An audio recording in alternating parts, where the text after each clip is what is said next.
Hello friends, welcome to my channel study with Shruti. So इस video में हम discuss करेंगे definition of and characteristics of a profession कि एक प्रोफेशन क्या होता है और उसकी क्या क्या कैरेक्टरिस्टिक्स होती हैं।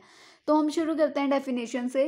प्रोफेशन कोई भी पेड ऑक्यूपेशन होता है जिसके लिए क्या होता है कि हमें ट्रेनिंग की ज़रूरत होती है और फॉर्मल एजुकेशन की ज़रूरत होती है। कोई भी ऑक्यूपेशन जिसके लिए हमें पेमेंट मिले और हमें उसमें क्या होता है कि वो जॉब करने से पहले या ऑक्यूपेशन करने से पहले हमें उसकी ट्रेनिंग करनी हो या हमें उसकी ट्रेनिंग हो या फिर हमने उसके रिगार्डिंग नॉलेज ली हो, तो उसको हम कहते हैं profession. A profession is a paid occupation specially one that involves prolong training and formal education. ये दिया था ऑक्सफोर्ड डिक्शनरी ने। उसके बाद आता है profession is any type of work that needs of special training. क्या होता है? कोई भी ऐसा काम जिसको एक स्पेशल ट्रेनिंग की नीड होती है और अ पर्टिकुलर स्किल या फिर स्किल्स की जो है रीड होती है। Often one that is respected because it involves high level of education. और इस वर्क को, इस अपने प्रोफेशन को रिस्पेक्ट करना चाहिए हमें, क्योंकि इसके लिए बहुत हाई लेवल ऑफ एजुकेशन की रिक्वायरमेंट होती है। ये दिया था कैम्ब्रिज डिक्शनरी ने।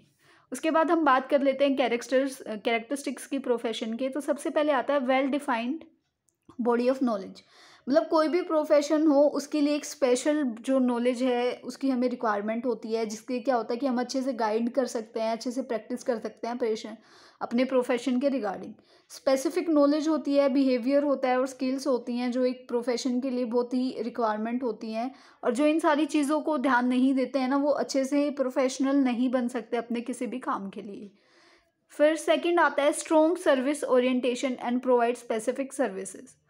क्या होता है कि हमारा जो भी प्रोफेशन होता है ना, उसमें हमारा सबसे प्राइमरी गोल जो होता है वो होता है कि हमें जो अपनी सोसाइटी है उसके वेलफेयर के लिए जो है ये सर्विस करनी है, उसके वेलफेयर के लिए जो हमें ये प्रोफेशन करना है।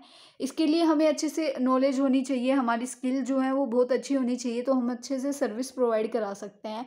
उसके बाद क्या होता है कि हम जो भी इंडिविजुअल होता है जो प्रैक्टिस कर रहा होता है उसकी एक बहुत स्ट्रॉन्ग सर्विस की मोटिवेशन होती है कि उसको ये काम करना है, और उसकी एक लाइफ टाइम की कमिटमेंट बन जाती है कि उसको अच्छे से ये सारे रूल्स फॉलो करने हैं। अपनी सर्विसेज में उसको गाइड किया जाता है कि रूल्स और जो पॉलिसीज़ या फिर कोड्स ऑफ एथिक्स हैं उनमें ही रह के वो अपना सारा काम करे।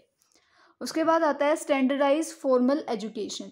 यानी कि हर एक जो भी प्रोफेशनल होता है जो ये एजुकेशन, जो ये काम करते हैं, जो अपने प्रोफेशन में आते हैं, तो हर एक प्रोफेशन के लिए एक स्टैंडर्डाइज एजुकेशन होती है। जैसे कि डिप्लोमा हो गया, कोई डिग्री होगी, पोस्ट ग्रेजुएशन या फिर डॉक्टरल एजुकेशन। ये जितने भी नॉर्म्स होते हैं, करिकुलम होते हैं, यानी कि रूल्स और रेगुलेशन होती है हर जगह की, वो सारी जो है बहुत इंपॉर्टेंट होती है। उसके बाद आता है practice is based on professional standards and code of ethics. जो भी प्रैक्टिस होती है एक प्रोफेशन में वो सारी बेस्ड होती है कोड ऑफ एथिक्स की या प्रोफेशनल स्टैंडर्ड्स की, जो भी सेट की होती है किसी भी रेगुलेटरी बॉडीज़ ने, यानी किसी भी हायर एसोसिएशन ने हमारे उस प्रोफेशन में जो भी होते हैं। प्रोफेशन के बहुत मिनिमम स्टैंडर्ड्स होते हैं मेंबरशिप के लिए, और ये क्या होता है, ये प्रोसीजर्स को डिटेक्ट करते हैं कि हमारे प्रोसीजर्स अच्छे से हो रहे हैं या नहीं हो रहे हैं, जो हम काम करते हैं वो ठीक वे से हो रहा है या नहीं हो रहा है, तो उसके लिए भी ये इम्पोर्टेंट होता है। उसके बाद आता है members of profession should have autonomy in decision making and practice.